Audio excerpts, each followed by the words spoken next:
Very good afternoon, all of you. A very warm welcome to all of you as we have gathered here to read the very act, that is the Preconception and Prenatal Diagnostic Techniques Act 1994. As we have done Medical Termination of Pregnancy Act, so there can always be one confusion which I would like to clear at the very initial stage of this class as to what is the purpose of MTP Act and what is the purpose of the Preconception and Prenatal Diagnostic Techniques Act, that is enacted in 1994. So the purpose of this very act, the Preconception and Prenatal Diagnostic Techniques Act, which hereinafter I will be mentioning as PCPNDT Act, right? So the purpose of this very act is to prohibit and prevent sex selection and sex determination. The purpose of this very act is to prohibit and prevent sex selection and sex determination. On the other hand, MTP Act, that is the Medical Termination of Pregnancy Act, it allows the termination of pregnancy in special cases, in certain cases. So both these acts are social welfare legislation. They both work as beneficial legislations in their own domain. They have got their own special features which we'll be dealing today. So firstly, as I have already told you, before starting any act, we must know the very framework of whole act. But before that, you must know that this was the act number 57 of 1994.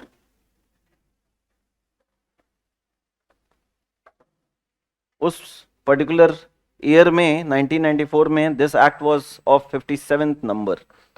Okay, right. What is the date of enactment?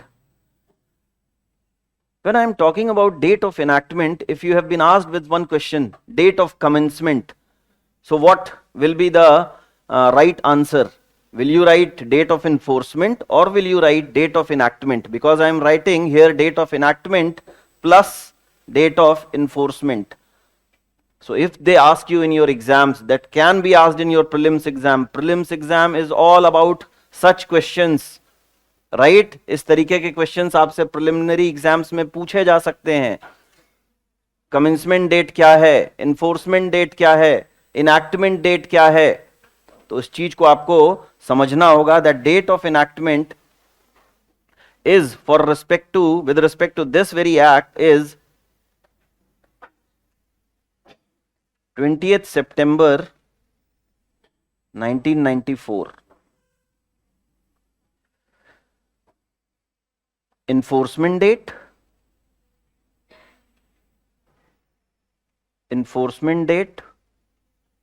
is 1st of Jan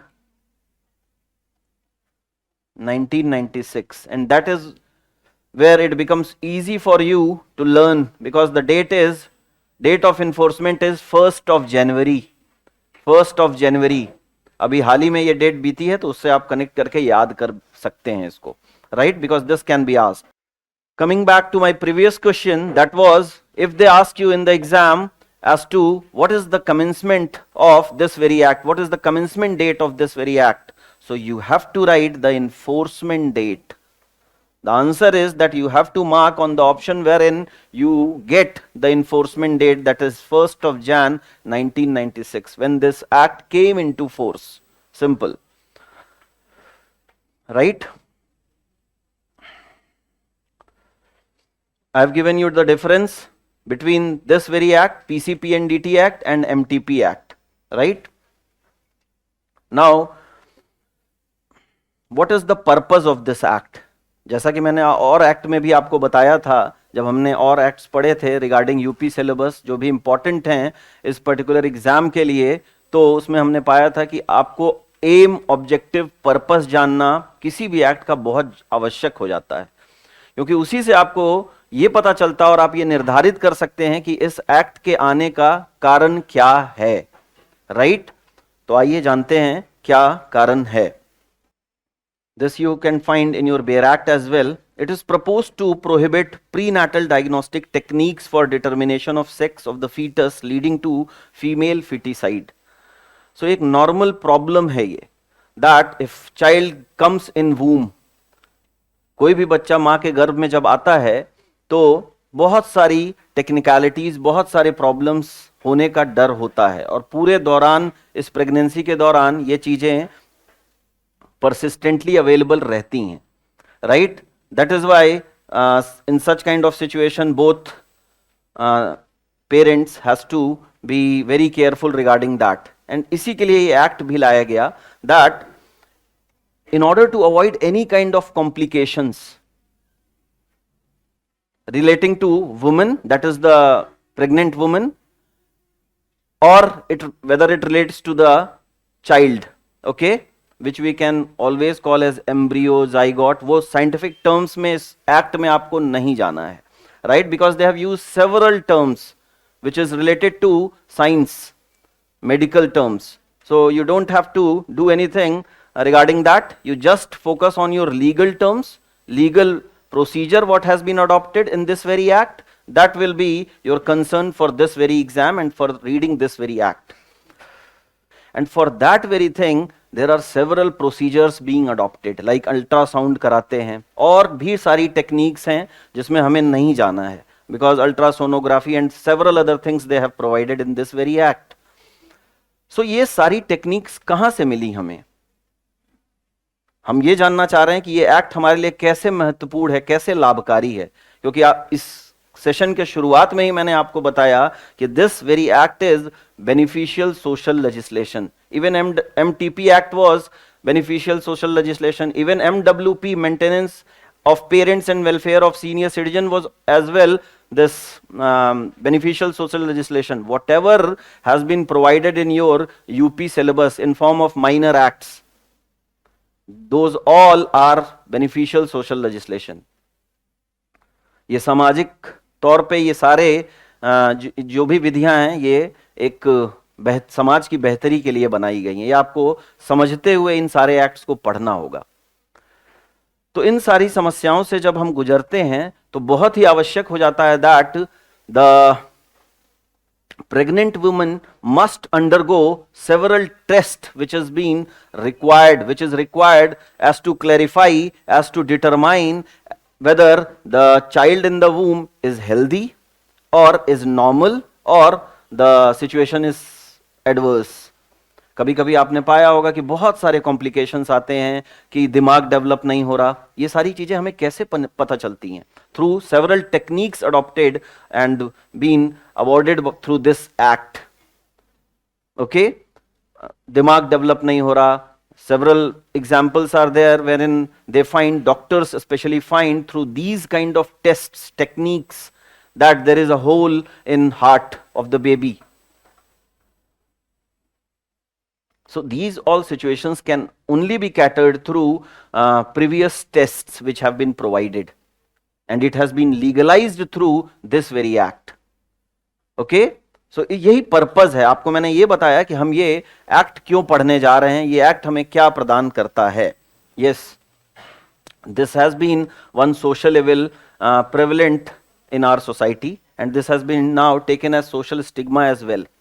So अब सबको equal है. आपको पता है हम equality की बात करते हैं, हम समानता की बात करते हैं, तो वहीं पे ये जरूरी हो जाता है कि कोई भी माँ बाप, और सिर्फ माँ बाप ही नहीं, कोई पेरेंट्स ही नहीं, कोई और भी, कोई भी व्यक्ति, कोई ऑर्गेनाइजेशन, कोई मेडिकल इंस्टीट्यूशन, कोई भी अगर इस तरीके की चीजें करता है in order to determine the sex, कि whether the kid in the child in the womb is male और फीमेल, या फिर सेक्स सिलेक्शन की बात होती है. There is a difference between sex determination and sex selection. I will be telling you what is the difference. One is provided in the different section and one is provided in the other section. So that is where you find that you find this very difference in between these two terms, selection of sex and sex determination. Stages का difference है, मैं बता दूंगा आपको. So ये भी सारी कुरीतियों से ये एक्ट डील करता है, right? That is why they have used the name of this very act, pre-conception, conceive करने से पहले, and prenatal diagnostic techniques, prohibition of sex selection act. Prenatal, when they are writing prenatal, it means till the child gets birth, till the child gets birth. Okay नवजात शिशु की हम बात करते हैं ना, तो उसकी सारी जो भी आवश्यकताएं हैं उस चीज से ये एक्ट डील करता है. And pre conception as well. Pre conception मतलब अगर डिटरमाइन करने आप चले गए, सिलेक्शन करने कि हमें ये particular male child we want, this is what is selection. You are selecting either of the gender, so it is prohibited in this very act. इस एक्ट के थ्रू इन चीजों को रोका गया है. Okay This act was introduced with the intent to prohibit prenatal diagnostic techniques for the determination of the sex of fetus leading to female feticide. तो जो मैंने आपको बातें बताई उसी से रिलेटेड इसका एम एंड ऑब्जेक्टिव है, which I'll be repeating once again. This act was introduced with the intent to provide prenatal diagnostic techniques, right? For the determination of sex of foetus. किस लिए ये सारी टेक्निक्स को prohibit किया गया है? कि डिटरमाइन ना किया जा सके for determination of sex of foetus leading to female foeticide. कि अगर लड़की है तो उसको हम अबॉर्ट कर देंगे. If there is a boy child, it means male child, it will be very धूमधाम से उसको हम सेलिब्रेट करेंगे. सो ये कुरीतियों से निपटने के लिए इस एक्ट का आना बहुत ही आवश्यक था. This act was amended in 2003 to more adequately regulate technologies that emerged for sex determination and sex selection. अब ये एक्ट अपने आप में इंपॉर्टेंट इसलिए हो जाता है क्योंकि इसमें सेवरल अमेंडमेंट्स भी किए जा रहे हैं रेगुलर बेसिस पे. ओके जैसा कि एक अमेंडमेंट हम पाते हैं गिवन इन 2003. अब क्यों आया ये amendment? To make it more adequately regulatory, उसको और अच्छे से रेगुलेट किया जा सके. किसको? The technologies which have been already provided through this act. जो भी चीजें इस एक्ट के थ्रू हमें प्रदान की गई हैं उसको हम और मजबूत बना सकें. इन जो भी कुरीतियों की मैंने बात की, सेक्स सिलेक्शन, सेक्स डिटर्मिनेशन, उसको और मैंडेटरी प्रोहिबिशन उस पर लगाया जा सके. क्या आपको नहीं लगता है कि even though there is a act, there is a law prevailing regarding this problem, then also there are certain institutions which are undergoing with this process. वो अभी भी ऐसी प्रोसेस कर रहे हैं और बहुत सारे पेरेंट्स हैं जो इसमें भागीदार हैं, इक्वली पार्टिसिपेट कर रहे हैं कि उन्हें एक मेल चाइल्ड चाहिए, तो इसलिए छुप छुपा के कहीं ना कहीं ये चीजें अभी भी हो रही हैं. जैसा कि हमने एमटीपी एक्ट में भी पढ़ा था कि क्या अबॉर्शन नहीं हो रहे. एमटीपी एक्ट के आने की वजह से क्या अबॉर्शन रुक गए? नहीं, बिल्कुल भी नहीं. अबॉर्शंस अभी भी हो रहे हैं, बट वो पहले क्या होते थे? छुप छुपा के कर लेते थे. अभी क्या है? They have got certain law regarding that. Abortion is no more illegal. You can say this line, every abortion has to be done as per the MTP Act. That is why they have used the word medical termination of pregnancy. There has to be registered medical practitioner. There has to be one medical board. So ये व्यवस्थाएं क्यों की गई कि कोई भी इन अवस्था में जहां पे टर्मिनेशन ऑफ प्रेगनेंसी मैंडेटरी हो जाता है, जो कि मां के लिए ही जानलेवा साबित हो जाए, तो उस प्रेगनेंसी का करेंगे क्या हम? So it is better to get it aborted, उसको अबॉर्ट कर दिया जाए. सो इट हुआ ना ये बेनिफिशियल सोशल लेजिस्लेशन, राइट? इसी तरीके से इस एक्ट में भी हम पाते हैं. उस एक्ट में क्या था एमटीपी में? That in order to save the life of the pregnant woman, when there is a risk to the life of pregnant woman, कोई pregnant woman है that has that lady became pregnant due to some rape, some very adverse incident happened to her, some rape, some incest relationship was there. अब वो इस समाज में कैसे उस बच्चे को जन्म दे सकती है? ये बहुत बड़ा प्रश्न बनता है. तो क्यों ना लॉ प्रोवाइड करे उसको help. Is it not injustice being done to her to compel her that she must bear that child? Is it not being done, injustice being done to her? इसीलिए ये इस तरीके की विधियां लाई गई। उस पर्टिकुलर एक्ट में हमने पाया था कि बच्चा अगर कहीं ना कहीं सही से डेवलप नहीं कर रहा है, अब आपको कंफ्यूज नहीं करना है, इसीलिए मैं यहां पे बता दे रहा हूं कि बहुत बेसिक डिफरेंस है दोनों ही एक्ट्स में, दोनों का अपना अपना काम है, राइट? उसमें अगर बच्चा डेवलप नहीं कर रहा अच्छे से, and through this techniques which have been provided in this very act, उसी से तो हम पता कर पाएंगे दैट यस मेंटली रिटार्डेड है बच्चा, मेंटल एबनॉर्मल है, फिजिकली समहाउ उसके सपोज करो कोई बॉडी नहीं डेवलप हो रही है। इस तरीके के कॉन्सिक्वेंसेस, इस तरीके की सिचुएशंस, परिस्थितियां बन पड़ी हैं कि आगे आने वाले समय पे अगर इस बच्चे को जन्म दिया जाता है तो this child will not be a normal child. तो किसके लिए प्रॉब्लम होगी ये? उस बच्चे के लिए भी हमने परेशानी क्रिएट की, और उस मां के लिए जिसको कि जो कि रेप सर्वाइवर है, जो कि समहाउ माइनर है और वो प्रेग्नेंट हो गई, या फिर किसी incest relationship, sexual intercourse with in the family members, या फिर किसी और एडवर्स परिस्थितियों से वो बच्चा अगर गर्भ में आ गया है तो हम कंपेल नहीं कर सकते। That is where they have provided a medical termination of pregnancy act.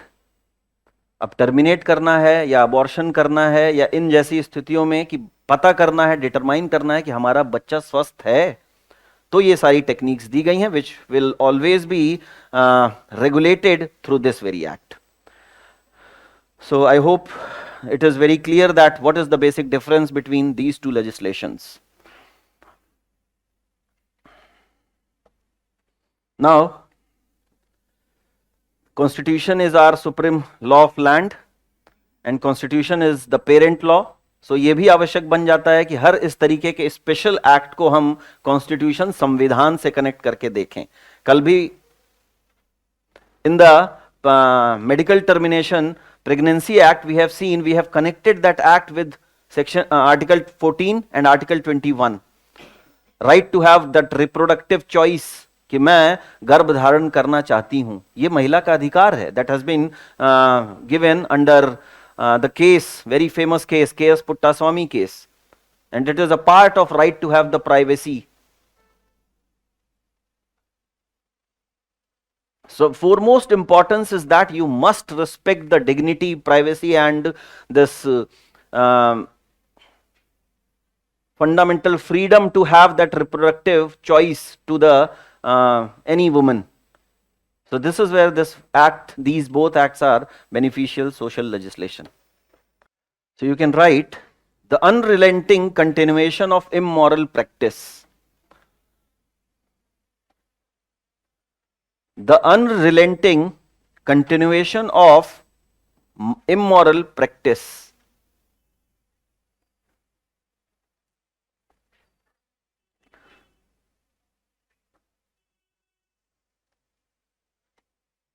As it constitutes a form of violence against women. As it constitutes a form of violence against women.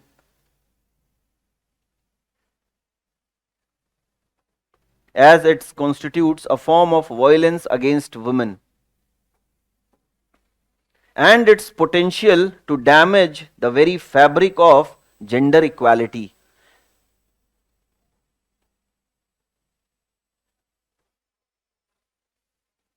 And its potential to damage the very fabric of gender equality and dignity. Gender equality and dignity that forms the bedrock of our constitution. These all factors are established, very well established. These all factors are very well established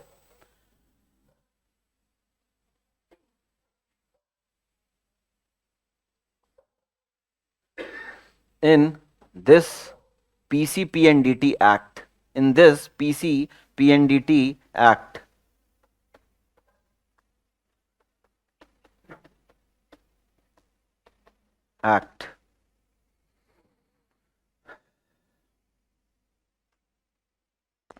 So there are many reports, there are several ratios being provided by several surveys, which you can always write while you attempt your mains. तो मैं ये मान के चलता हूं हर समय जब भी आपको मैं पढ़ा रहा हूं कोई भी एक्ट कि आप मेंस में सारे बैठेंगे, मेंस का एग्जाम आप लिखेंगे, तो आपको वहां पे ये इंपॉर्टेंट हो जाता है। मोर और less they can not ask, I presume so, they can not ask any such question from the this sex ratio and all, because there are lot many things which can be asked from this act itself. तो इन जैसे questions पे जाने की आवश्यकता नहीं है। One amendment has been provided in this very act and the name is Prenatal Diagnostic Techniques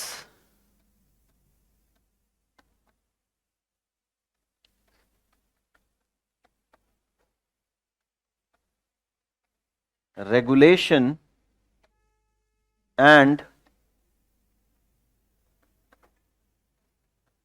Prevention of Misuse Amendment Act 2002.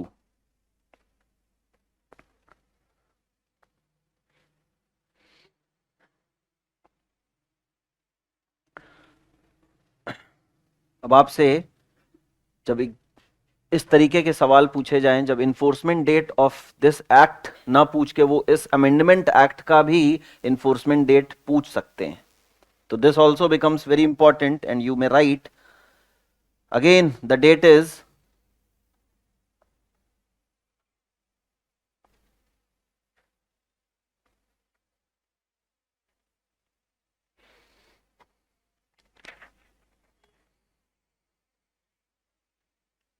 14th Feb। इसको भी आप भली भांति याद कर सकते हैं, आपको सारे टेक्निक्स और ट्रिक्स पता हैं। जैसा कि आप 1 जनवरी आपके लिए इंपॉर्टेंट है, उसी तरीके से 14th Feb भी आप याद कर सकते हैं। Now you have seen the objectives of this act. Okay, इस एक्ट को मैंने आपको क्यों बताया, क्योंकि जो अभी नाम है ऑफ दिस एक्ट जो कि लिखा हुआ है the pre conception and prenatal diagnostic techniques act, ये नॉमेनक्लेचर बाद में आया। पहले इस एक्ट का कुछ दूसरा नाम होता था जो कि मैं आपको कंफ्यूज नहीं करूंगा, वो जरूरी नहीं है आपके लिए जानना, बट ये नाम किस एक्ट किस अमेंडमेंट के थ्रू आया ये है इस पर्टिकुलर अमेंडमेंट एक्ट के सेक्शन नंबर 3 से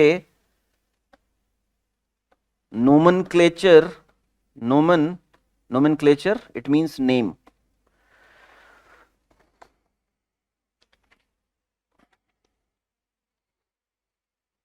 Nomenclature of the act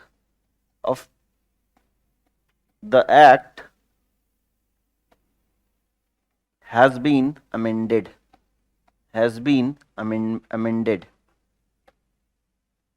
Which act they are talking about? The Parent Act. Parent Act means जो भी pre conception and prenatal diagnostic से रिलेटेड पहले एक्ट होता था, राइट? मैं आपको नाम बता देता हूं उस एक्ट का, prenatal diagnostic and techniques regulation and prevention of misuse act, इस तरीके का नाम था, जो कि चेंज करके अब now it has been renamed as PCPNDT Act, which has been written in front of you, right? It has been written before you. तो अब इसको ध्यान रखना है, प्लस ये ध्यान रखना है कि section 3 of this amendment act ये पाया गया, जो कि आया 14th Feb 2003 में इन्फोर्स्ड हुआ, और उसके तहत nomenclature of the parent act has been amended,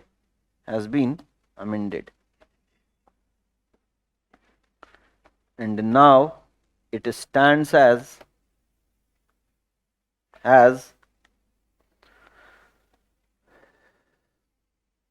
the PCPNDT Act 1994. The objective of this act is to provide the prohibition of misuse objectives,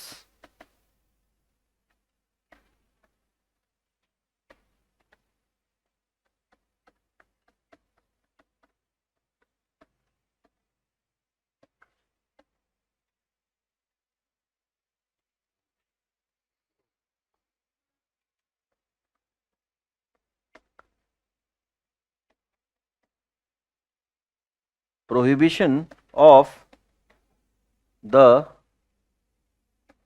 misuse of prenatal diagnostic.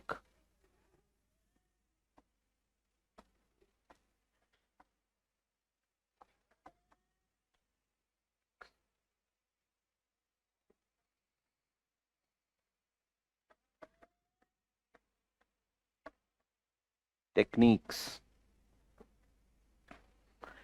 आगे आप जान सकते हैं किस लिए ये टेक्निक्स यूज की जाती हैं, किस लिए मिसयूज किया जाएगा, आपको भली भांति पता है, for determining the sex, okay, of fetus leading to the female feticide. Now other things which this act provide is prohibition of any kind of advertisement relating to the determination of sex of fetus. Prohibition of advertisement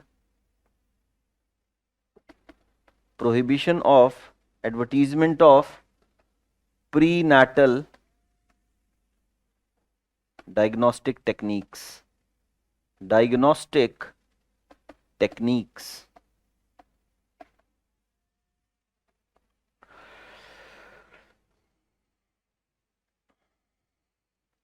कुछ चीजें ये act prohibit करता है, कुछ चीजें permit plus regulate करता है. Permits, what it permits?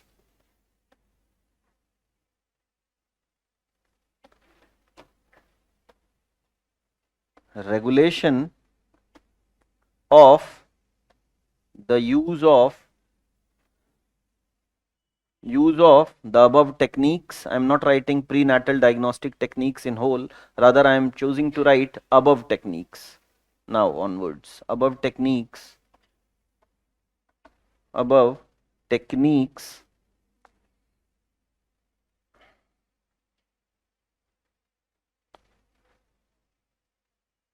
okay,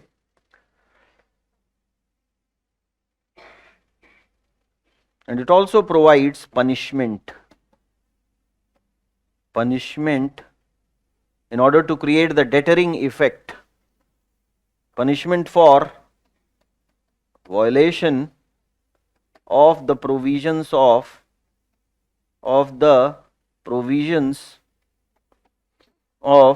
the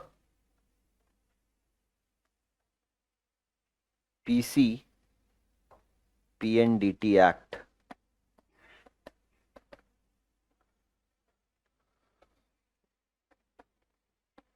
These all things are the objectives of this very act, which was written there at the time when the bill was presented regarding this. Okay. तो preliminary exam के लिए आपने बहुत सारी चीजें सीखी अभी, enforcement date, enactment date of this act, plus जो भी अमेंडमेंट एक्ट हुआ है उसका भी इन्फोर्समेंट आपने देखा.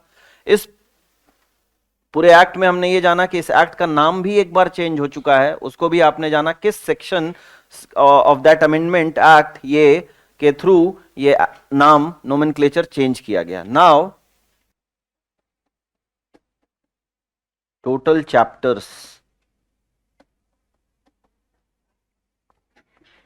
8.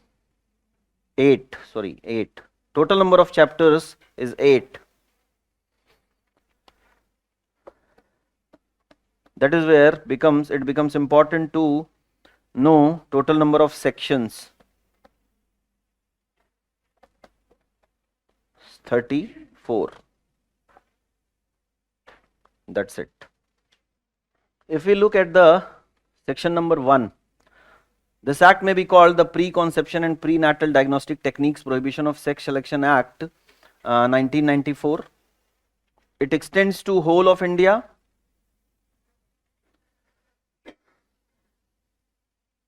And again, there is one enforcement date which has been provided. Thereafter becomes this definition clause, very important. अब इसमें सारा कुछ इंपॉर्टेंट नहीं है, सब कुछ आपको नहीं पढ़ना है. I will mark the important clauses. Appropriate authority is given in A. So याद करो ना, अल्फाबेटिकल ऑर्डर से ए में 2A में अल्फाबेटिकल ऑर्डर के थ्रू अगर हम जाएं तो बोर्ड तो आएगा नहीं, appropriate authority ही आना चाहिए. तो appropriate authority means the appropriate authority appointed under section 17. So section 17 में we will find appropriate authority which is given in 2 clause A. Board means Central Supervisory Board constituted under section 7. So section 17 talks about appropriate authority, section 7 talks about Central Supervisory Board. उसी को constitute वहीं पे constitute होगी. Constitution of this central supervisory board is given under section 7. सो धीरे धीरे आप मेरे साथ ये मेमोराइज करते जाइए कि सेक्शन 7 में CSB has been provided. CSB central supervisory board. Section 17 में appropriate authority has been provided. Okay. The other definition which becomes important, conceptus. Conceptus means any product of conception and at any stage of development from fertilization until birth, including extra embryonic membranes as well as the embryo or fetus. So आपको मैंने पहले भी बताया था, in scientific terms, medical terms पे नहीं जाना है. ये वैसे ये सारे ही words हम कहीं ना कहीं अपने जिन्होंने भी साइंस पढ़ा होगा वो 9th 10th 11th सब जगह ये टर्म्स पाते हैं. But right now it is not important. This conceptus means whole process of this pregnancy till the child gets birth. Simple. I have given you one simple meaning of this word conceptus. It means whole process of the this pregnancy till the child takes birth. आपसे अब पूछा जा सकता है clause B में embryo कब तक माना जाता है, किस वीक तक? They are writing means a developing human organism after fertilisation till the end of 8 weeks. तो कब तक ऑप्शंस के फॉर्म में दिया जा सकता है? 8 week, 9 week, 7 weeks, all of the above. So you have to write till the end of 8 weeks. उसको हम एम्ब्रियो के तरीके से रिकॉग्नाइज करेंगे, एम्ब्रियो की तरह जानेंगे जबकि वो डेवलप कर रहा है. लेकिन उससे आगे की स्टेज क्या है? अब अगर 8 वीक्स के बाद हम देखें तो it becomes foetus. In clause B C they have written. तो इस तरीके से आप याद रखिए कि पहले एम्ब्रियो 8 वीक्स तक रिकॉग्नाइज किया जाएगा. उस तरीके से हम जानेंगे उसको कि इसको एम्ब्रियो कहते हैं. Thereafter it converts into foetus. अब हम फीटस के फॉर्म में उसको जानेंगे, which means a human organism during the period of its development beginning on the 57th day. आप इसको इस तरीके से याद कर सकते हो, ई पहले आता है, एफ बाद में आता है. तो एम्ब्रियो हमेशा छोटा होगा, फीटस कुछ डेवलप्ड स्टेज होगी, राइट? तो इस तरीके से आपको एक तरीका मिलता है ये याद करने का. 57th day onwards it will be known as foetus.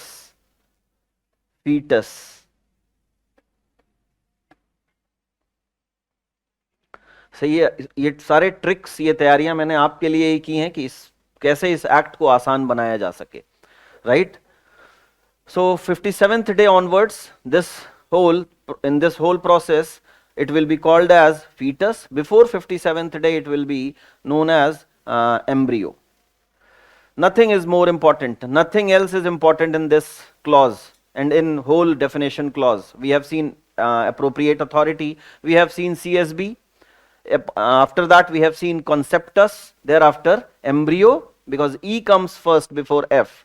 Thereafter F will come, which is known as which is given in fetus, in form of fetus.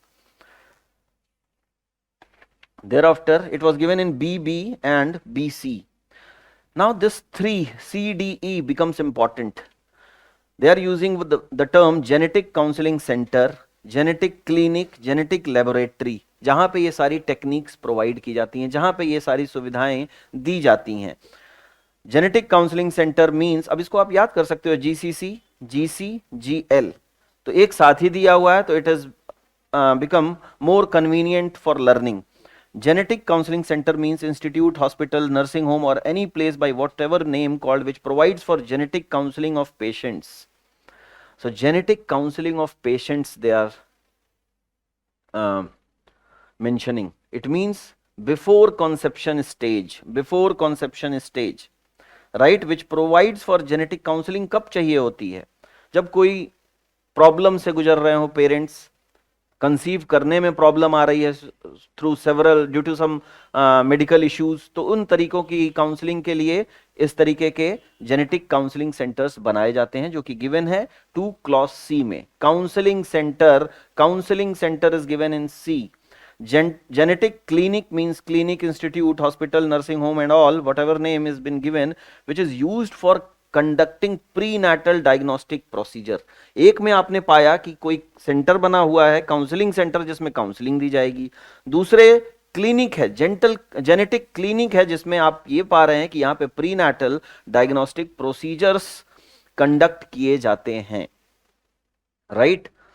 Thereafter genetic laboratory. अब laboratory में क्या होता है? Certain experiments are being done. Includes a place where facilities are provided for conducting analysis or tests of samples received from genetic clinic for prenatal diagnostic tests. जो भी sample genetic clinic में आएगा वो test होने के लिए कहाँ जाएगा? Laboratory में. तो देखो कितना प्रोसेस में ये चीजें दी गई हैं. सबसे पहले आपके पास काउंसलिंग सेंटर होगा. आइए काउंसलिंग सेंटर में काउंसलिंग करवाइए if you are facing some several medical issues. Now thereafter we have reached to the stage where we can undergo these techniques, diagnostic techniques, in a valid procedure, through a valid procedure. Now for that, for conducting such kind of procedure, we need some samples, tests needs to be done, conducted. So वो samples कहाँ जाएंगे? Laboratory में. That is how you have learnt. Nothing extra is required. Counseling center, this genetic clinic, thereafter laboratory. That's it. CDE. इसके बाद कोई चीज important नहीं है. मैंने कहा आपको सब कुछ आप याद नहीं कर सकते, रादर बहुत महत्वपूर्ण चीजों पे आप फोकस करके उसको रिटेन कर सकते हैं, जो कि आगे आपके लिए जो कि आउटकम दे आपको. तो उतना ही करिए. सब रटने के प्रयास में आप बहुत कुछ खो देंगे. तो gynaecologist is given in F, just make it a mark. It is not important. Medical geneticist not important again, but yes paediatrician आपसे पूछा जा सकता है कौन सा डॉक्टर होता है. Gynaecologist they can always ask, बहुत इजी क्वेश्चंस आते हैं, ये भी पूछा जा सकता है. तो you can just give it one reading.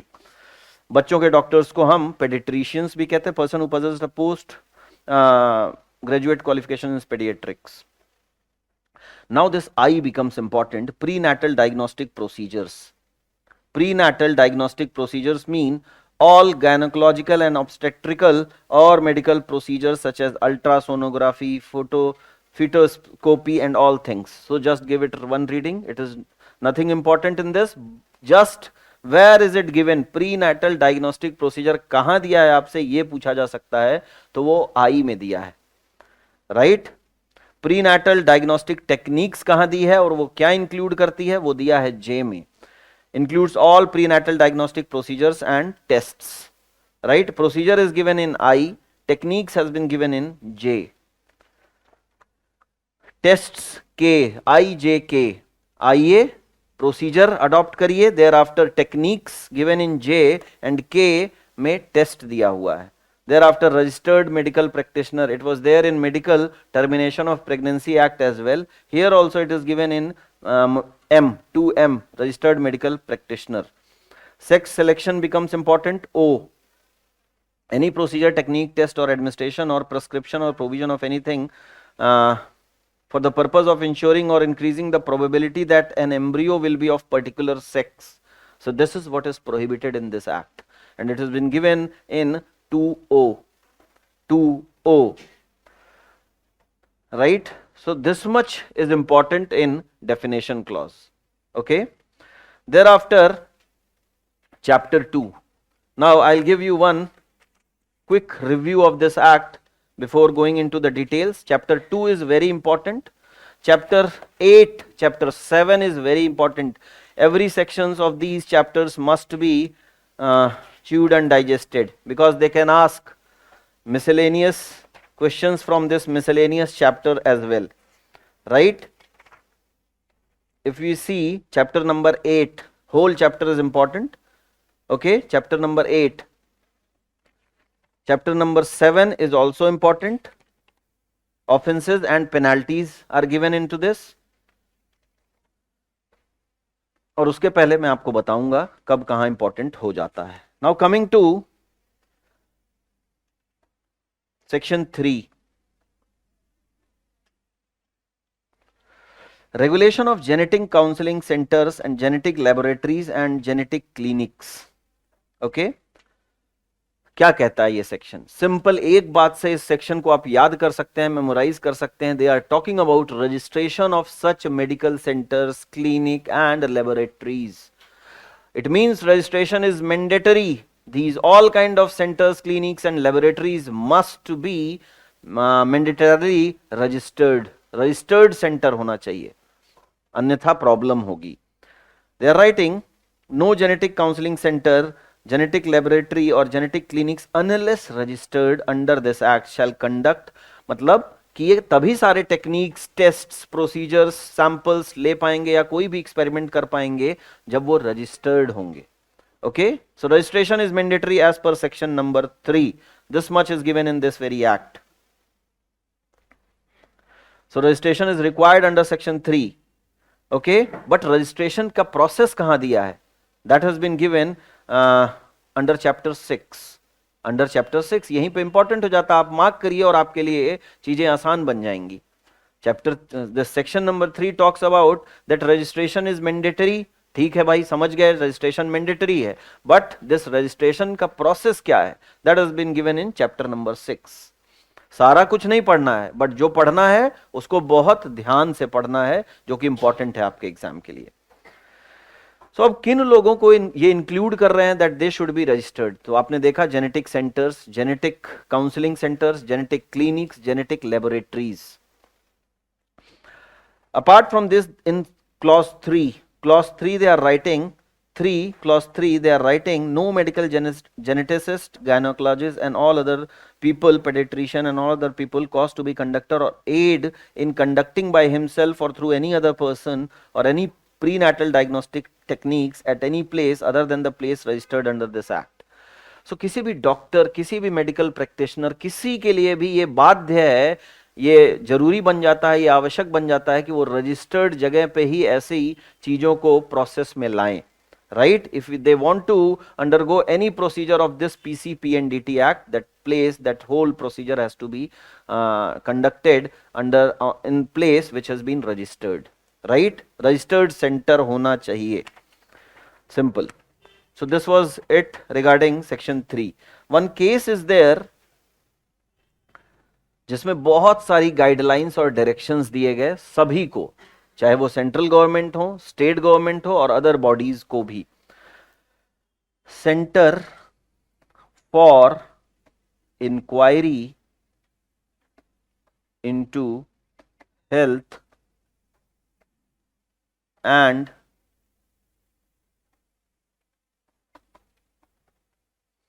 allied themes. इसका एक शॉर्ट फॉर्म भी है which we can call as सेहत. इस नाम से भी इस केस को जाना गया, सेहत and others versus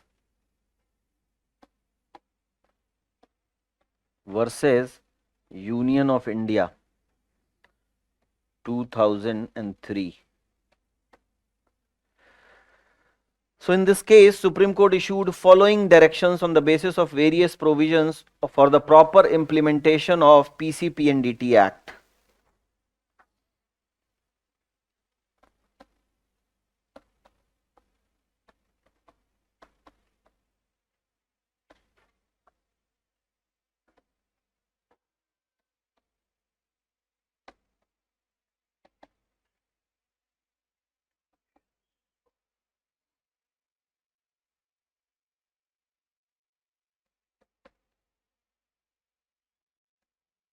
Central government, CSB, you already know, that is Central Supervisory Board. Central Supervisory Board. State government,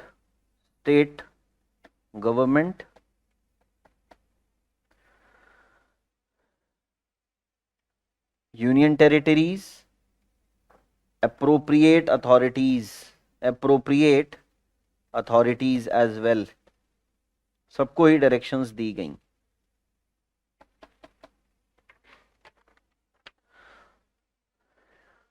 क्या डायरेक्शंस दी गई थी ये मैं आपको बता देता हूं। The central government is directed to create public awareness regarding this act. अब डायरेक्शंस क्यों दी गई? For the better and proper implementation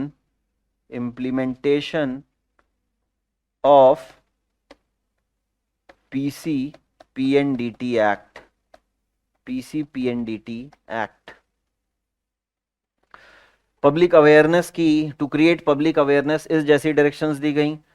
this act should be implemented with full vigour, right. बहुत general awareness, general conditions, directions दी गई courts के द्वारा in central government को। सीएसबी को भी दी गई सर्टेन कंडीशंस कि it empowers the CSB to be held at least once in 6 months. Meeting of CSB will be held at least once in 6 months. Now there has been one provisions regarding this. CSB जब हम पढ़ते हैं, जो कि आपने देखा था section number 7 में, सेक्शन नंबर 7 में CSB कॉन्स्टिट्यूट हो रही थी और वहीं पे दिया गया है कि at least once in 6 months they should meet. ये सब क्वेश्चन आपसे पूछा जा सकता है, इसलिए मार्क करते रहिए that CSB should meet once in 6 months। इसके बाद डायरेक्शंस तो बहुत हैं बट आपके लिए इंपॉर्टेंट नहीं है। स्टेट गवर्नमेंट को इसी तरीके के डायरेक्शंस दी गई, यूटी को भी इसी तरीके की डायरेक्शंस दी गई, प्लस अप्रोप्रिएट अथॉरिटीज को भी दी गई, जो letter on it is the case of 2003, letter on all these guidelines directions have been adopted in form of provisions in this very act, right.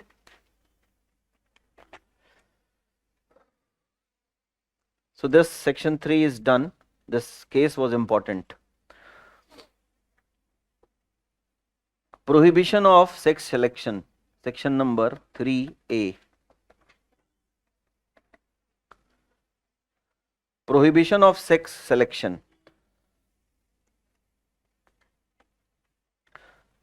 No person, including a specialist or a team of a specialist in the field of infertility, shall conduct or cause to be conduct or aid in conducting by himself or by any other person sex selection on a woman, man, or on both, or any tissue, embryo, etc. So they are saying sex selection on a woman or a man or both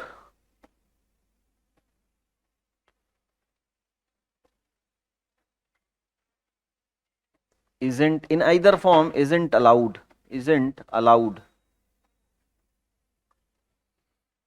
under this act. I'm just simplifying all these sections. Under this act, by any person, including specialists,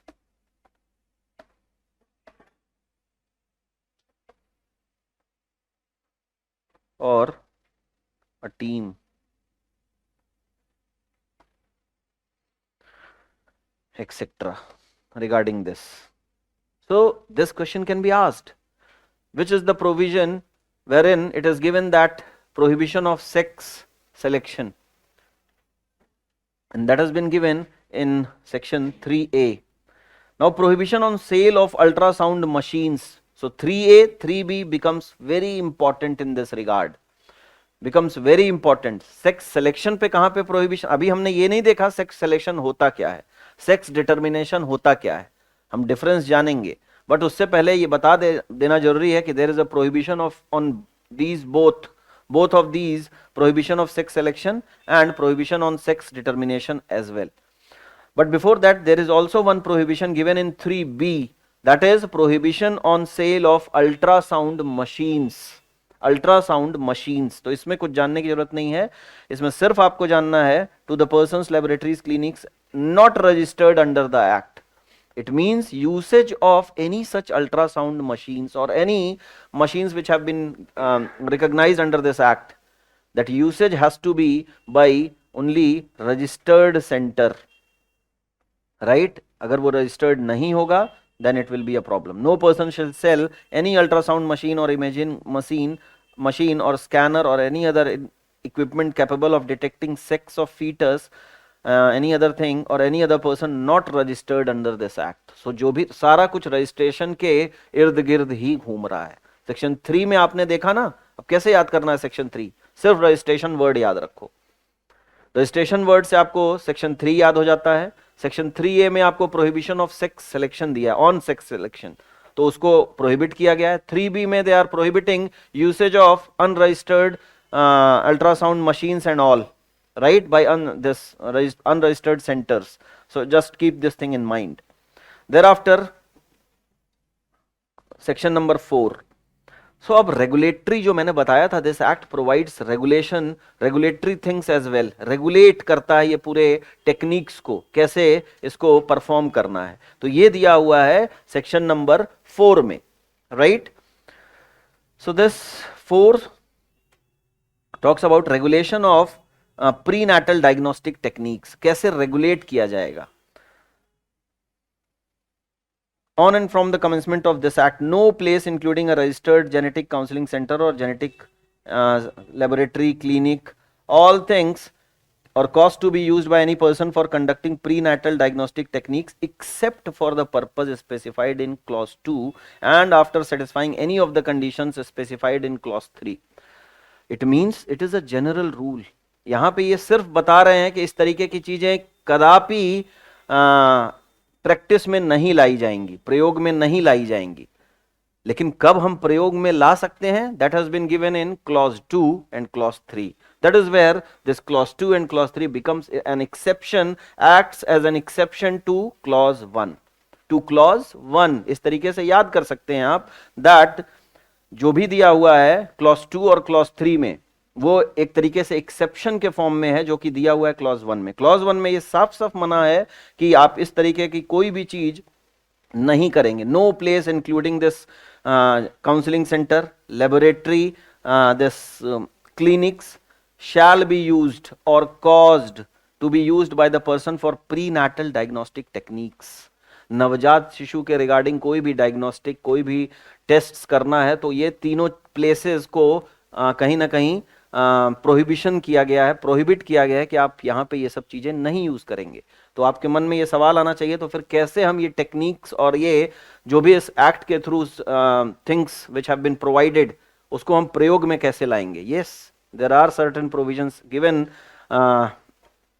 thereunder in clause 2 and clause 3. clause 2 में क्या दिया गया, अब there are several abnormalities जो कि medical term है, उसमें नहीं जाना है आपको, सिर्फ याद रखना है no prenatal diagnostic technique shall be conducted. साफ साफ इन्होंने भी कह दिया, कोई भी प्रीनैटल डायग्नोस्टिक टेक्निक्स नहीं कंडक्ट करोगे जब तक कि ये सिचुएशंस नहीं होंगी. कौन सी situation? Except for the purpose of detection of any of the following abnormalities. So ये नॉर्मेलिटीज एग्जिस्ट कर रही होंगी तो yes, you are allowed to conduct such kind of diagnostic techniques. आप देख लीजिएगा कौन कौन सी एबनॉर्मेलिटीज हैं, ये पूछा नहीं जाएगा, बट यस ये कहां दिया हुआ है, किस सिचुएशन में हम कर सकते हैं इसको conduct, that becomes all together very important. फिर उसके बाद क्लॉज 2 में कुछ कंडीशंस दी हैं, क्लॉज 3 में भी कुछ कंडीशंस दी हैं. क्या है? Clause 3, no prenatal diagnostic technique shall be used और conducted unless the person qualified to do so is satisfied for the reasons to be recorded in writing.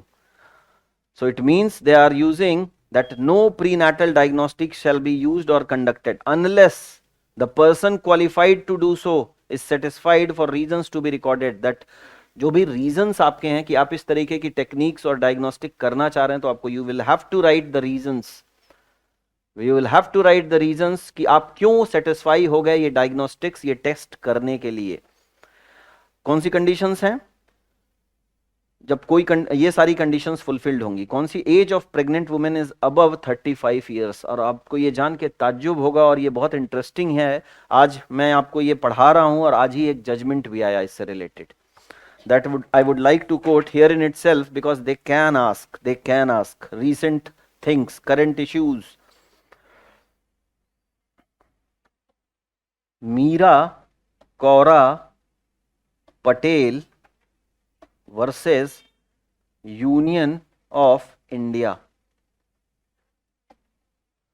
It's of 2019. Regarding case regarding the age restriction of 35 years for conducting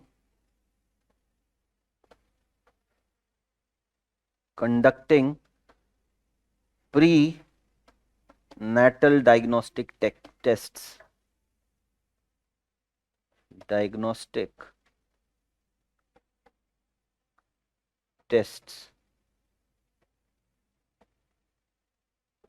In this question, in this case, this question has been raised: is it valid? Is this condition जो 35 year का बार लगा हुआ है, क्या वो valid condition है? Because there has to be a balance. आपको ये जानना जरूरी है, जैसा कि हमने MTP एक्ट में भी पढ़ा था. They have got certain reproductive choices. They have got their bodily integrity, privacy, right? Bodily freedom. In the same manner, जैसा कि हम पाते हैं और रिस्पेक्ट में जो फ्रीडम दी गई है, वो वही फ्रीडम यहां भी अवेलेबल होनी चाहिए. The pregnant woman should be given freedom to choose when, as to what is that time when she wants to reproduce, when she wants to procreate, and when she doesn't want to procreate. तो उसका ये तो मौलिक अधिकार है, उसका ये privacy का मैटर है. अब हम अगर इस चीज को किसी लॉ के थ्रू डिटरमाइन कर दें कि 35 साल से ऊपर होते ही, yes there is some medical concern over there. Now 35 साल के ऊपर अगर कोई प्रेगनेंसी या कंसीव करता है, तो it becomes very problematic for in medical as well, कि बहुत कंसीव करके उसको अंतिम चाइल्ड को बर्थ दे पाना कहीं ना कहीं एक बहुत सीरियस इशू है. तो इस तरीके के डायग्नोस्टिक्स और टेस्ट्स के लिए इन्होंने इस सेक्शन में प्रोवाइड किया था that certain conditions must be fulfilled and there has to be reasons regarding this has to be written and while recording. okay, recording में होना चाहिए, it means written में होना चाहिए. तो अब इस केस में ये सवाल उठा कि ये जो 35 साल का आपने बार लगाया है और इस तरीके की restrictions दी हैं, is it not unconstitutional again to her rights, fundamental rights? Is it not violation of Article 14? जैसा कि हम उस एक्ट में देखे थे, that act was using the term married woman. सारे अधिकार अबॉर्शन के मैरिड वुमेन को ही आप दे रहे थे. What about those women who are unmarried single parent? Suppose there is a survivor of rape. Now somehow that baby is in her womb. What will she be doing with that? Will she be forced to go with that pregnancy and give that child birth? No, she cannot be compelled. It is her private right, private freedom to choose whether she wants to carry that, bear that child or not to. So that is where it becomes important in this very case as well. अगर वहां पे आप unmarried है, तो वहां पे आप जब उसका ब्रॉड स्कोप बनाते हो उस एक्ट का, bye including every single unmarried parent, by including those persons who are even living in this live-in relationship. अगर इमरजेंसी सिचुएशंस में रेप सर्वाइवर या फिर वॉर कंडीशंस में अगर कोई लेडी प्रेग्नेंट होती है, तो उसको भी अबॉर्ट करने का अधिकार दिया गया, even after the 24 weeks period has been expired. So see how beneficially, how well they have crafted this act. इसी तरीके से इस एक्ट में, इस केस में भी आप ये जान सकते हैं that Supreme Court granted 4 weeks time to the Union government to file its counter affidavit. आज ही कहा गया है यूनियन गवर्नमेंट को कि आप आंसर इसका रिप्लाई करिए.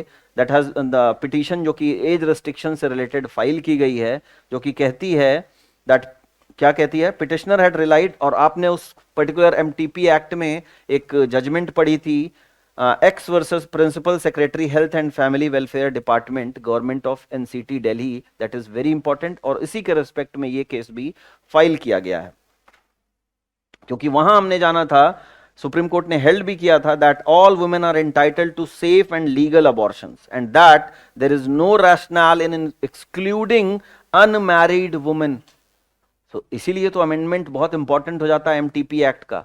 उस अमेंडमेंट के थ्रू जहां भी अनमैरिड वुमेन लिखा था उन्होंने मैरिड अनमैरिड लिख दिया, राइट, और जहां पे हस्बैंड वर्ड यूज हुआ था उन्होंने पार्टनर लिख दिया, and by doing so they have enlarged the scope of that very act, right. Purposive interpretation किया ना, पर्पसिव इंटरप्रिटेशन इसी को कहते हैं।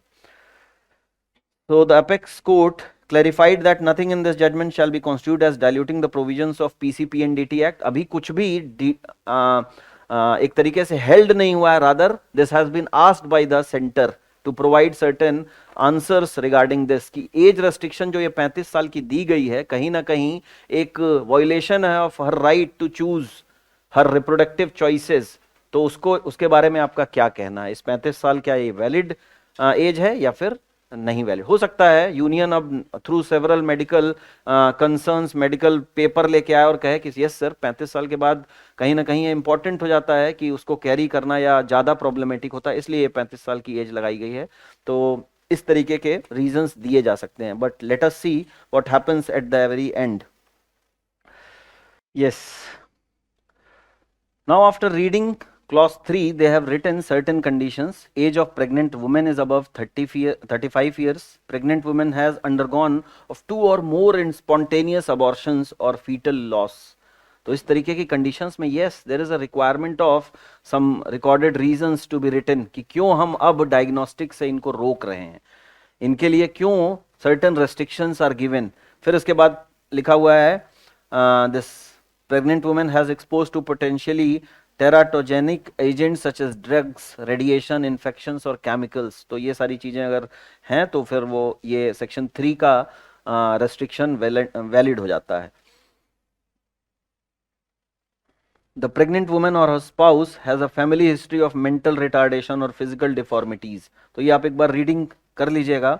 Thereafter in proviso they are writing provided that the person conducting ultrasonography on a pregnant woman shall keep complete record thereof in the clinic in such manner। तो maintenance of record यहाँ पे important हो जाता है उन clinics में जहां पे ये कंडक्ट सारे डायग्नोस्टिक्स सारे टेस्ट्स किए जा रहे थे।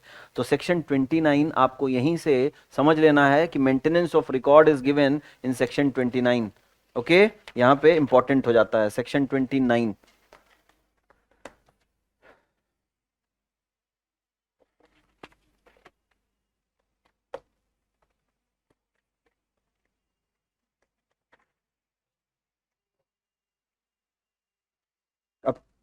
अब आपसे क्वेश्चन पूछा जा सकता है, सब चीज यहां पे वाजिब है। आपसे पूछा जा सकता है कितने दिन तक मेंटेनेंस करना है रिकॉर्ड्स का, कितने दिन तक रिकॉर्ड को मेंटेन करना है। तो 2 साल के लिए मेंटेन करना है, साफ साफ सेक्शन नंबर 29 में लिखा हुआ है shall be preserved for the period of 2 years, right? Thereafter they are providing proviso as well, if any criminal or other proceedings are instituted। अगर कुछ क्रिमिनल प्रोसीडिंग उस काउंसलिंग सेंटर लेबोरेटरी या clinic के regarding चल रही है तो till the उस रिकॉर्ड को आपको कब तक मेंटेन करना है? Till the final disposal of such proceeding. तो या तो 2 साल नॉर्मल कंडीशंस में, if there is any criminal proceeding initiated and is being prosecuted against that clinic center or laboratory, then it will be maintained till the final disposal of the case of the proceeding, right? So this is it important in this। okay, this was first section of miscellaneous chapter। मैंने पहले ही आपको कहा था ये chapter बहुत important है आपके लिए। तो सेक्शन नंबर 29 में मेंटेनेंस ऑफ रिकॉर्ड की बात की गई है, जो कि मेंटेन किया जाएगा नॉर्मल कंडीशंस में 2 साल के लिए, और वैसे जब तक की प्रोसीडिंग्स खत्म नहीं हो जाती। Thereafter in clause 4 they are writing no person including a relative or husband of a pregnant woman shall seek or encourage the conduct of prenatal diagnostic techniques on her except for the purpose specified in clause 2। Clause 2 में जो conditions दी गई हैं उसके अलावा अगर कोई compel करेगा, it means ये कोई अगर कहता है तो it means it will be taken as, court का प्रिजम्पशन भी है, प्लस ये माना जाएगा no person should compel any woman or encourage any woman to go under such techniques or diagnostic. लेकिन किन कंडीशंस में इट कैन बी encouraged, जो कि सेकेंड क्लॉज में दी गई है. और yes, they have not written clause 3, but yes, it is also inclusive. clause 3 में भी तो बहुत क्रूशियल कंडीशंस हैं, तो वहां पे भी जरूरत होगी अगर, तो वहां पे भी ये इंक्लूसिव होगा. नो पर्सन, अब यहां पे section number 23 and 24 becomes important. 23 और 24 becomes important. आप देख लीजिए यहीं पे. This is what you call connectivity. Connectivity 23, offenses and penalties. Okay. अब इसमें आप देखेंगे 23 में several offenses and penalties have been given. कि अगर इस पूरे एक्ट में आप ये पाते हैं कोई भी कॉन्ट्रावीन करता है प्रोविजंस इस एक्ट के, तो पहली पनिशमेंट क्या होगी? पहली पनिशमेंट होगी 3 साल के लिए. First punishment will be for section number 23. First time के लिए या first conviction it will B not more than 3 years. It means the punishment may extend to at max 3 years. At max 3 years. And they are using the word and. It means there is no or. Plus will be there. 10,000 रुपए तक का fine भी लग सकता है. 10,000 रुपए तक का फाइन लग गया. Second time, second conviction 5 years में तब्दील हो जाएगा. और यही बहुत जगह रिपीटेटिव है, तो आपको बहुत याद करने की जरूरत नहीं है. 3 साल और 5 साल आपको ध्यान रखना है. 5 साल plus 50,000. They are writing shall be punishable with imprisonment for a term which may extend to 3 years and with fine which may extend to 10,000 rupees and on any subsequent conviction. अगर दोबारा से वो उन्हीं सब अपराधों में लिप्त पाए जाते हैं तो ये माना जाएगा कि they are ready to face the second conviction, and that is which may extend to 5 years and fine can be of 50,000, right? 50,000 rupees.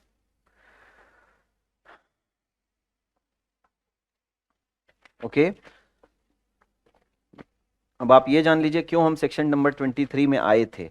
Because in clause 4 they are writing for the removal of doubts it is hereby provided that the provision of subsection 3 shall not apply to women who was compelled to undergo such diagnostic techniques or such selections. It means जिस women को आपने compel किया है वो liable नहीं होगी, बल्कि आप लाइबल होंगे because you have compelled, you have got conducted such kind of diagnostics tests under the compulsion.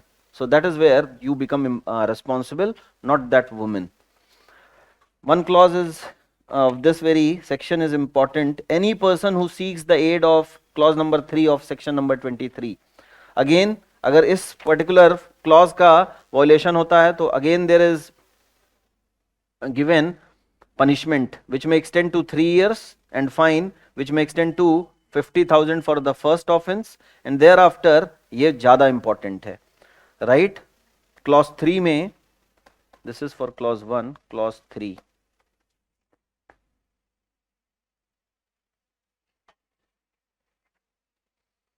I am taking the important ones, only the important ones.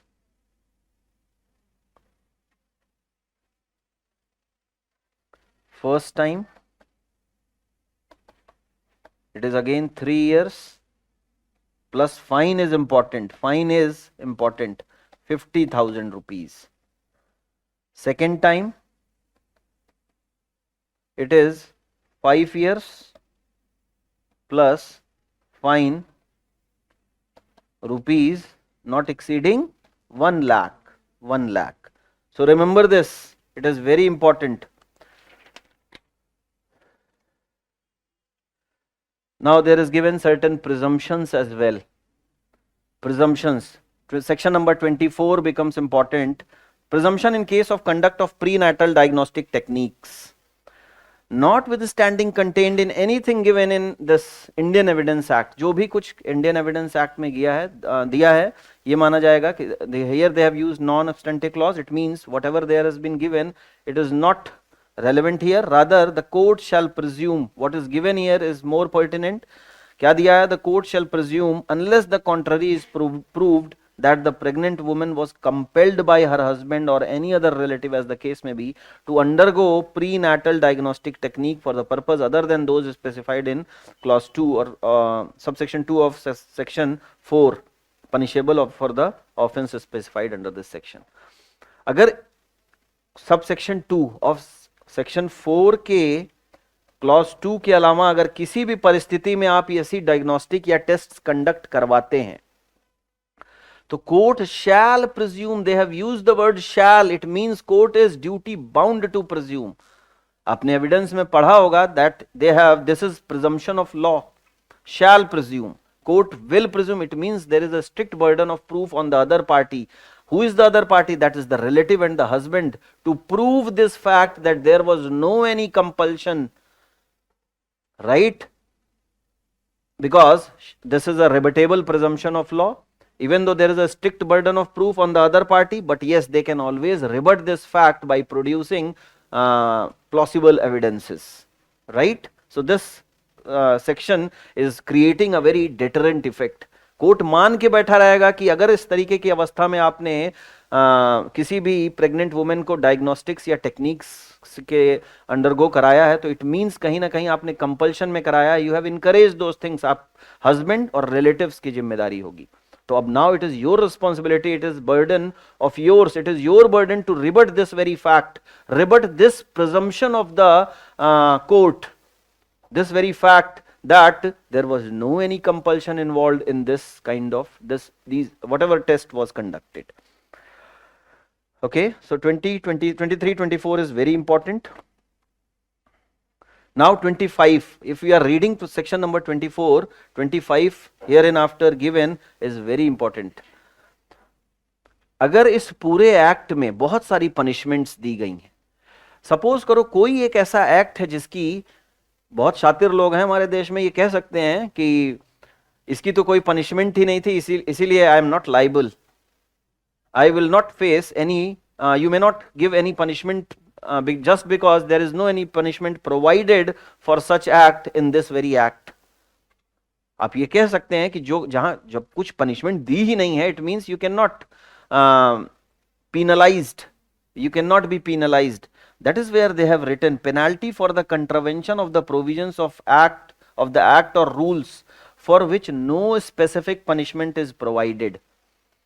Limitation act अगर आप पढ़ते हैं तो वहां भी यही दिया जाता है, जिसके लिए कोई लिमिटेशन एक्ट नहीं दी गई है तो उसके लिए पर्टिकुलर उन्होंने दे रखा है, 3 साल या 1 साल का प्रबंध किया गया है, इस तरीके की चीजें.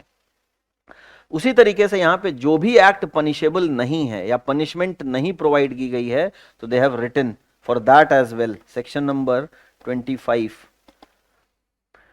उन केसेस में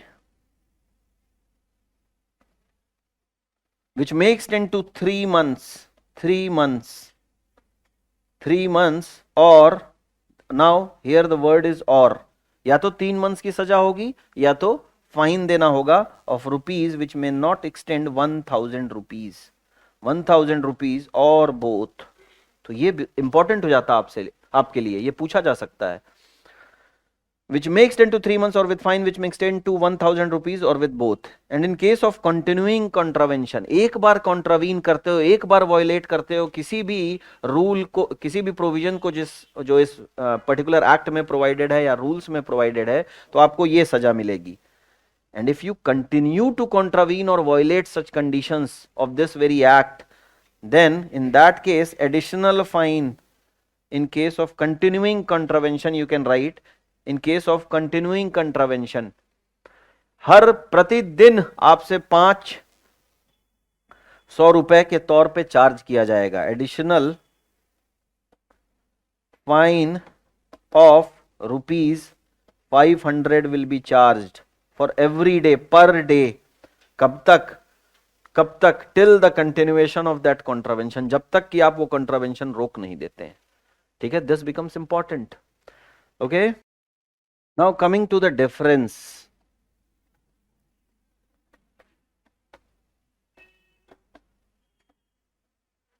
Sex selection and sex determination. Determination of sex of a child. Sex selection is prohibited under section prohibited under section 3A.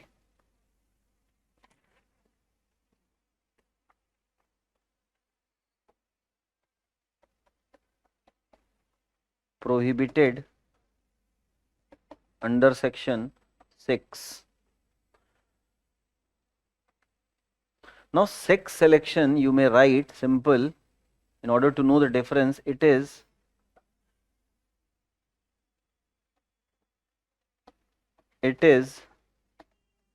pre-conception stage. अभी बच्चा कंसीव नहीं हुआ है, उससे पहले ही you want to select the sex, कुछ भी दवाई वगैरह खा के, जैसे भी undergo any medical procedure, right, तो दैट इज ऑल्सो प्रोहिबिटेड. और सेक्स डिटर्मिनेशन, इस तरीके का कोई भी प्रयास करते हैं आप किसी भी इंस्टीट्यूशन या किसी भी जगह पे जाते हैं जहां पे सेक्स जैसे सिलेक्शन की प्रोसीजर्स बताए जा रहे हैं तो it is punishable. Sex determination, it means it comes into picture once the child is conceived in the womb.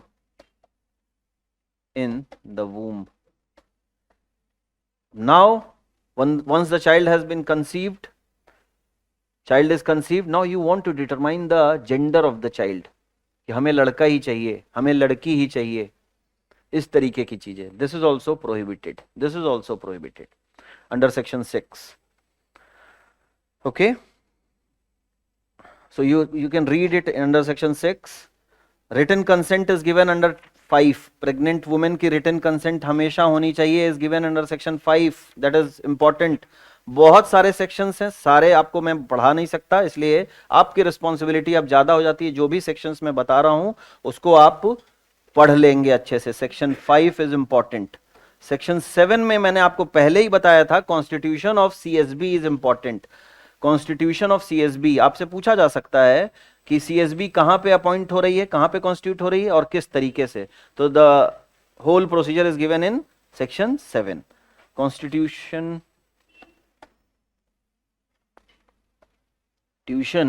Of CSB. तो आप पढ़ लीजिएगा, कौन कॉन्स्टिट्यूट करेगा, सेंट्रल गवर्नमेंट. ये आपसे पूछा जा सकता है, इस सब्जेक्ट से बहुत सवाल बन सकते हैं, लेकिन आपसे बैलेंस्ड वे में 2 से 3 सवाल ही पूछा जाएगा. तो आपको ये जानना जरूरी है कि all the other acts are equally important. इसको आप जो मैं बता रहा हूं उतना ही पढ़ेंगे, उससे ज्यादा कुछ भी नहीं पढ़ना है, राइट. बोर्ड एक बार देख लीजिएगा कौन कौन कंसिस्ट करता है. Meeting of the board, I have already told you that it must meet once in 6 months.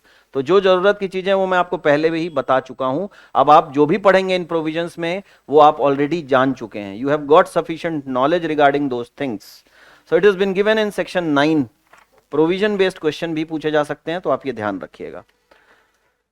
Now functions of the board, that is not important, but yes, कहां पे दिया गया है ये पूछा जा सकता है. कौन सा बोर्ड, सीएसबी का क्या फंक्शंस हैं. Just give it a reading. आपको ये समझना इंपॉर्टेंट भी है कि क्या क्या फंक्शंस हैं. अब आपने देख लिया सेंट्रल सुपरवाइजरी बोर्ड, तो क्या कोई स्टेट सुपरवाइजरी बोर्ड भी होता है. यस, वो कहां दिया हुआ है, 16A, state supervisory board. Supervisory board, and that has been given under section 16A. Make a chart of it. It will become more convenient to memorize. Thereafter chapter number 5. अब chapter number 5 में भी बहुत limited चीज important है, limited sections important हैं. Chapter number 5. Appropriate and authority and advisory committee. आपने देखा था अप्रोप्रिएट अथॉरिटी शुरुआत के डेफिनेशन क्लॉज में याद करो 2A में मैंने आपको A से बताया था अप्रोप्रिएट अथॉरिटी, और वहीं पे मैंने आपको ये बताया था कि सब सेक्शन 17 में appropriate authority has been given. कौन अपॉइंट करेगा, कौन होगा appropriate authority? Just give it one good reading, just give it one good reading. Okay, central government भी अपॉइंट करेगी। They are writing central government shall appoint, तो आपको ये याद हो गया सेंट्रल सुपरवाइजरी बोर्ड को कौन कॉन्स्टिट्यूट कर रहा था? सेंट्रल गवर्नमेंट कर रही थी। एडवाइजरी बोर्ड अगर अप्रोप्रिएट अथॉरिटी कोई है तो सेंट्रल गवर्नमेंट अपॉइंट करेगी by notification in the official gazette one और more appropriate authority for each of the union territories for the purpose of this act. अब क्या कोई स्टेट गवर्नमेंट भी कर सकती है? तो yes, in clause 2 they are writing state government shall appoint with same procedure by giving a notification in the official gazette one or more appropriate authorities for the whole or part of the state for the purpose of this act having regard to the intensity of the problem of prenatal. Just give it one reading, right? Appropriate authority आपने जान लिया, central government भी appoint कर रहा है, state government भी appoint कर रहा। इसका फंक्शन कहां दिया हुआ है? क्लॉज सब क्लॉज 4 में, mark it, but not important. Functions are not important. Just remember that who is the appointing authority, who is the constituting authority. Thereafter दूसरी भी बात की गई है इसी सेक्शन 17 में, appropriate authority plus advisory committee. Advisory committee के लिए क्लॉज नंबर 5 सेक्शन 17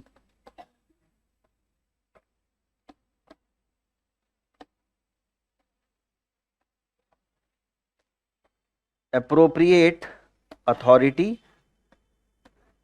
दोनों की बात करता है। Advisory committee, right? Advisory committee is given clause 5, in clause 5। अब दोनों यहां भी अपॉइंट कर सकते हैं, सेंट्रल गवर्नमेंट और the state government as the case में भी shall constitute an advisory committee for each appropriate authority.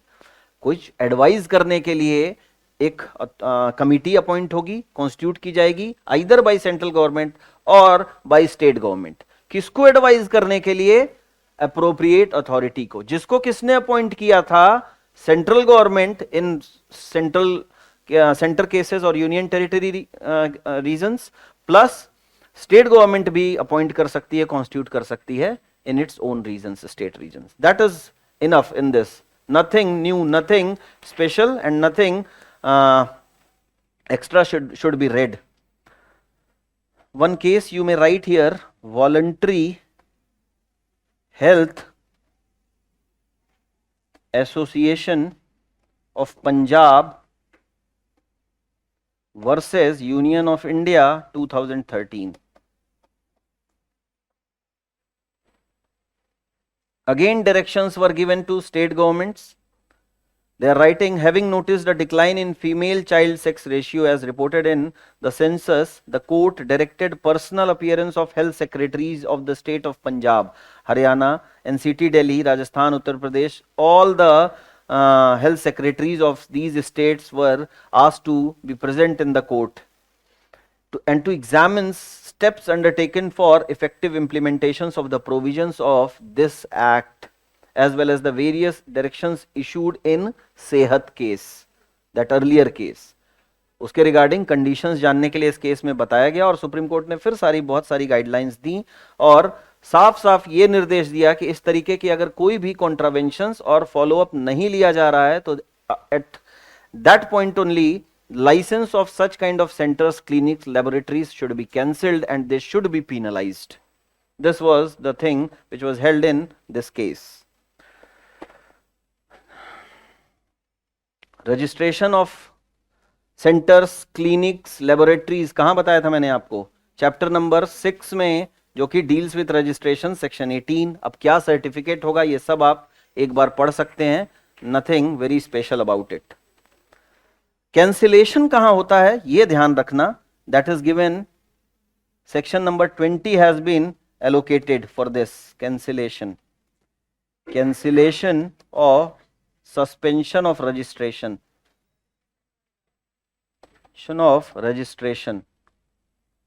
Registration under section 20।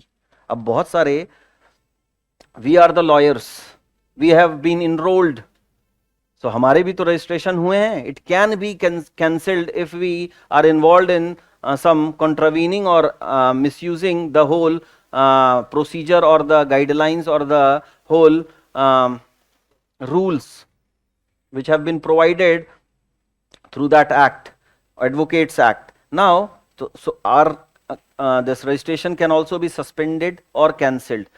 In the same way, these registrations can also be cancelled or suspended, and it is given under section 20. अब 20 के जो भी 20 में चीजें दी हुई हैं उसके कॉन्ट्रावेंशन में अगर अपील करनी है, सपोज करो कैंसिलेशन हैज बीन डन, याद करते जाइए मेरे साथ, 20 में के अगेंस्ट जो भी ऑर्डर लिया गया, suppose cancellation has been issued, suspension has been issued, now the aggrieved party wants to file an appeal. Where will he file an appeal? 21, under section 21, appeal under section 21. Simple जो मैं बता रहा हूं उसी को focus करना, उससे ज्यादा कुछ नहीं जानना है आपको, और इसी तरीके से स्टोरी टेलिंग फॉर्म में आपको पढ़ना और समझना है। They're writing under section 21, appeal will be filed. Central government, where appeal is against the order of central appropriate authority. State government, where the appeal is against the order of state appropriate authority. तो यहां आप appeal करेंगे, right? अब जो शुरुआत में इस particular act का पर्पस या ऑब्जेक्टिव था to prohibit any kind of advertisements, जो प्रचार प्रसार चल रहा है कि हमारे यहाँ आइए सेक्स डिटर्मिनेशन करते हैं, sex the other one was selection, sex selection करते हैं, तो उन कंडीशंस में अगर इस तरीके का कोई भी प्रचार या प्रसार किया जाता है, that is also punishable under section 22. Offenses and penalties you must remember. Okay, so you just advertisement, simple एक word याद रखना, advertisements, you remember this word. उस तरीके का अगर आप कुछ प्रीनेटल डायग्नोस्टिक्स टेक्निक्स या कोई सेंटर, कोई पर्सन, कोई भी इंस्टीट्यूशन इस तरीके का प्रचार प्रसार कर रहा है, then it will be punishable, and the punishment is 3 years at max plus fine of rupees 10,000. Okay, one case is there regarding this in advertisement point. Sabu Matthew versus Matthew George versus Union of India 2018, right? In this case, Supreme Court directed Google, Yahoo and Microsoft to stop advertisements and not to sponsor any advertisement relating to this prenatal determination of sex in violation of section 22 of PCPNDT Act, right? उनको भी मना किया गया कि आप कोई भी ऐसा एडवर्टीजमेंट नहीं करेंगे. Section number 23 we have already seen in connection with other provisions. Now very important thing comes in, आप ये भी जान लीजिएगा, कुछ कंपनीज अगर ऑफेंस करती हैं, offences by companies, offences by companies under section 26, under section 26 किस नेचर का ऑफेंस होगा इस पर्टिकुलर एक्ट में, अभी यहीं पे जान लीजिए. इट विल बी स्ट्रिक्ट, बहुत स्पेशल एक्ट है, इसका कॉन्ट्रवेंशन इज ऑल्सो पनिशेबल, कुछ भी रियायत लीनियंसी नहीं बरती गई है. That is why it has declared to be a cognizable offence. Cognizable, section number 27, cognizable offence, not only cognizable offense, rather non-bailable offense and non-compoundable. You cannot say that I want to withdraw the case, I want to take it back, nothing will be allowed. Non-compoundable, simple, right? Cognizance कौन लेगा, कब complaint करेंगे, कौन complaint करेगा, is given under section 28. No court shall take cognizance of an offence under this act except on a complaint made by, complaint किसके द्वारा हो सकती है? Complaint can be made by following persons, complaint can be made by following persons. कौन कौन है? appropriate authority, simple, you already know. Appropriate authority, a person who is given notice of not less than 15 days in manner prescribed to the appropriate authority. It means any person can also file a complaint. Any person can also file a complaint, but what is required from that person? He must give 15 days prior notice. 15 days prior notice to the appropriate authority before filing any complaint. Before filing any complaint. Any person. Now they are using the term person includes a social organization. अब किसी एक particular organisation जो इसी चीज को लेके काम कर रही है, भ्रूण हत्या, इस तरीके की चीजों को रोकना, तो इनका भी उतनी ही रिस्पॉन्सिबिलिटी बन जाती है, plus they can also file complaint, right, including social organisations. कोई भी ऑर्गेनाइजेशन हो सकती है, several NGOs are there, several houses, institutions are working on those grounds, organizations, right? Now who can try, who can in fact they are writing who can take, who can try, right? Who can try? No court other than that of metropolitan magistrate or JM1, MM metropolitan magistrate, judicial magistrate first class, और कोई भी try नहीं कर सकेगा कोई भी offence इस particular act में। And copies of such kind of complaint should also be given. When complaint has been made under clause B, a court may, on demand of by such person, direct the appropriate authority to make available copies on, जो maintain किए गए जितने records हमने पढ़े थे वो सारा कुछ कोर्ट मांग सकता है, जो कि सेक्शन नंबर 29 में हमने मेंटेनेंस ऑफ रिकॉर्ड पढ़ा था, उसी रिकॉर्ड की बात हो रही है। नाउ पावर किसको दिया गया है? सर्च एंड सीजर का, section number 30, power to search and seizure.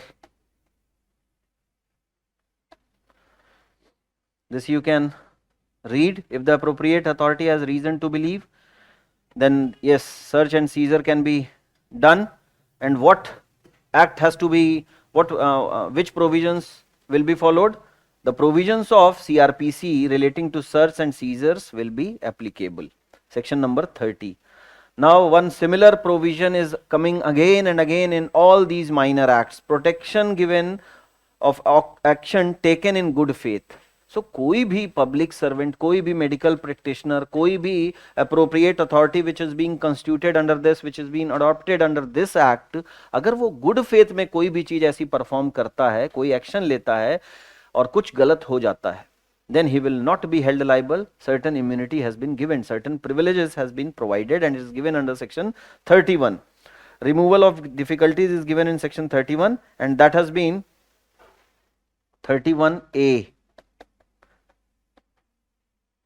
Central government, after Amendment Act, this 31A has been inserted through 2002 Amendment Act. After 2002 Amendment Act, if any difficulty arises in giving effect to the provisions of this act, अगर इस act के provisions को effect में लाने से कोई भी अगर प्रॉब्लम क्रिएट करता है, तो this central government will take authority. Central government may make provisions consistent with the provisions of this act which are necessary or expedient for removing any difficulty for the better implementation of this act. Power to make rules 32 किसके पास है? Central government has power to make rules.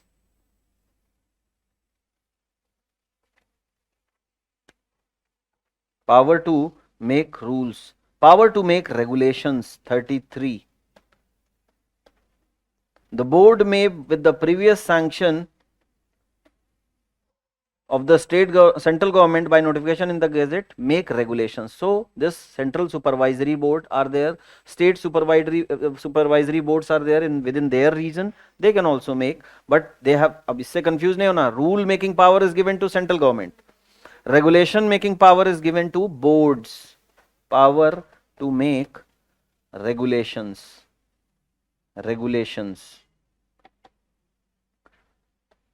Board,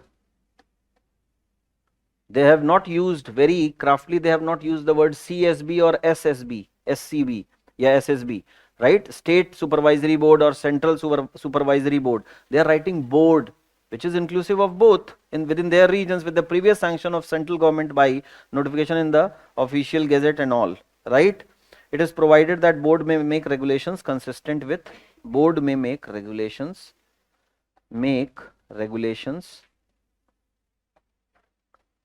regulation से related rules बना सकते हैं with the sanction of central government is required, central government. So this act is complete now. You just have to revise it as many times. Whatever sections I have mentioned you, that is important. Nothing extra to be done. Just think about it. Just think about the purpose and objective of this act. This will make more convenient, more easier to learn the very objective and the sections of this act. Okay? Thank you all of you. This was it.